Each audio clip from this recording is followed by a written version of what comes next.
Hi, and welcome to Learn Law for All podcast. I'm Launi Sheldon, the host of Learn Law for All podcast. Today we have Brian Chase. Hi, Brian. Hi, thanks for having me.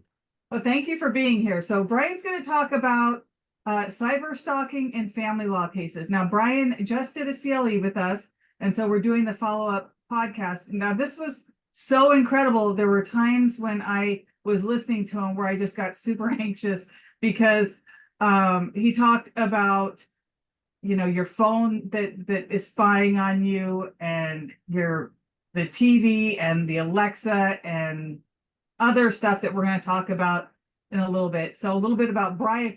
Brian is an IT forensic expert and an attorney, which is such a rare combination. So he testifies in any type of hearing that might be necessary regarding forensic IT work. He's got his undergraduate degree from IMS from the University of Arizona, his law degree from the University of Arizona. He's licensed to practice in Arizona and in New York. He's the managing director of digital forensic and e-discovery at Archer Hall. He's an adjunct professor of law at the University of Arizona. He's got numerous digital forensic certificates or certifications. And I think we didn't really talk about those in the other ones. And I do want to talk to you a little bit about those in here. He has provided testimony in state court, federal court, in civil cases and criminal cases. And he's done misdemeanor and felony trials as an attorney. And that's when you probably, like me, decided you didn't want to practice law full time and have the stress of litigation. And decided to do something like, to me, this is super fun. And I think to most family law attorneys, this is super fun. Yeah, it's really interesting, and it's certainly pretty different than the day-to-day practice of law, and it's definitely less stressful. I do miss being in the courtroom, but you just see so many different things in doing digital forensics, and it's a fascinating field. It's constantly changing. Yeah, I miss being in the courtroom minimally. It's usually like I love the strategic part of it, the chess game part of it. I don't miss waking up at 5 o'clock in the morning to make sure all my stuff's ready for trial that day, and then having the full day trial and getting home and just being so exhausted and so overwhelmed and second guessing everything I did. And so as the listeners know, listening to this or watching this podcast does not create an attorney-client relationship with me or with Brian. This podcast is for educational and entertainment purposes only. Brian is licensed, like I said earlier, in Arizona, New York. I am only licensed in Arizona. So I like to just get that out there. So again, welcome, Brian. I'm so thankful you're here today. Yeah, it's great to be here and talk about cyber stalking. So I have some great questions for you because, like I just said, Brian and I just did a CLE, and I can't highly recommend that one enough because it was so interesting. And by the way, Brian, you are such a good presenter. The whole thing, I was just so interested, I couldn't even barely take notes. Well, thanks. Yeah, I do. I do quite a few of these, and I think coming from that trial lawyer background, you learn how to present to a jury, and I think that ties nicely into presenting CLEs as well. Yeah, it was great. It was really great. So in family law, it's not uncommon for a family law attorney to have their client say, hey, I think that there's a tracking device on my phone. And I know that years ago, I do know somebody who had like some kind of app on his phone. And when he got a new phone, that app transferred onto the phone. Yeah. But we're really not going to talk about that much. Typically what happens when people say that is that they say, oh, my phone's been hacked. What do you say to them? It very rarely is it phone hacking. Phone hacking is very, very difficult to do. The average person can't hack a phone. What happens the vast majority of times is it's some sort of cloud access. It's Apple family sharing, and they're logging in and they're using, Find My iPhone. It is Google account. They know the username and password, and they're logging in and looking at emails on Gmail or something like that. It's almost always some form of access that was given to that X, username and password, shared account, something like that they're using, because hacking a phone is just very difficult to do. So one of the things that you talked about was what shows up on Google. I was unaware of this, and while you were speaking, I was immediately checking my phone because I wanted to vomit, not because I have anything to hide, but I was just shocked that you showed your phone and it showed, kind of describe what it shows if you can. Yeah, Google stores all sorts of data. So about a third of all phones are storing their location with Google through a service called Google Timeline, and it's tracking very detailed movement.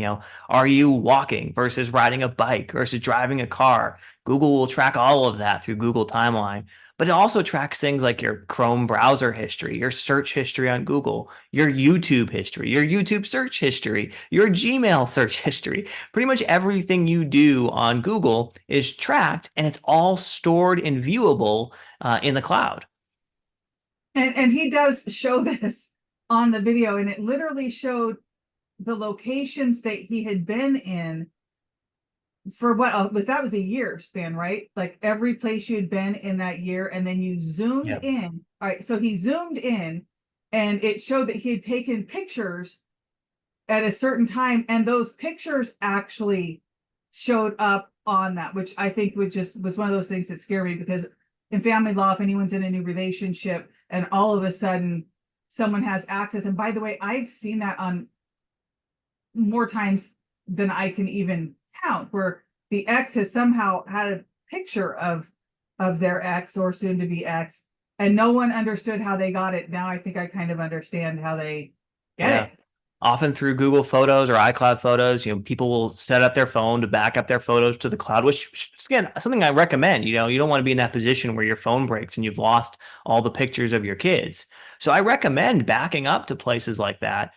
But on the flip side, if you have a shared Google account, or you've given, your partner access to your Google Photos, every photo you take is backing up to the cloud, and they can just see it right there online.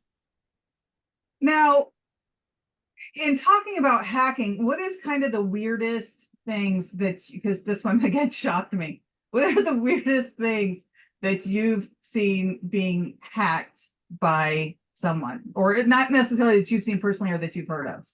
Yeah, so there's a lot out there, and I would start also say to people, if you see a story in the news of hacking, look at what data the hackers obtained, because that means that company is storing that data in the cloud. So ones that always get people attention are sex toys, and there was two that made the news in the last couple of years. One was a male chastity device, and it attaches to a guy and kind of locks him in, and then the man shares a friend code with their partner that allows the partner to lock and unlock the device. And researchers discovered they could guess that friend code and lock and unlock any of these devices remotely, and get information about that user, like their location, their password, their phone number. All of that was being stored in the cloud. Um, they tried to get the company to fix this. They wouldn't fix it. So they went public and told people, stop using this. Unfortunately, attackers heard about that, started guessing friend codes, started locking guys into this chastity device, and demanding a ransom of $270 to unlock it. If you didn't pay the ransom, your only other option was to take something like an angle grinder to the device and cut it off. Another one is a vibrator that connected to a phone via Bluetooth and was kind of designed with like a remote relationship, long distance relationship in mind, so that when the vibrator would be controlled by the partner remotely through their phone, but also had a messaging feature built in so that you could exchange messages while using a device like that. And you can imagine the kinds of messages that might be exchanged while using a vibrator. And very similar to the chassis device, attackers discovered they could essentially guess this ID code and get access to the device. And when they did that, not only could they control the device, which is less concerning here because you just throw it away, it's not physically attached to you, but they got access to all of that messaging history, including images and videos attached to the messages. They got the user's sexual orientation, their phone number, their address. All of that stuff was being stored in the cloud.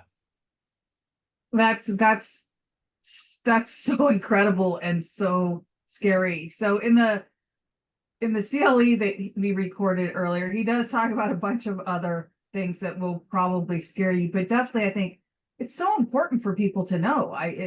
These are things I had no idea.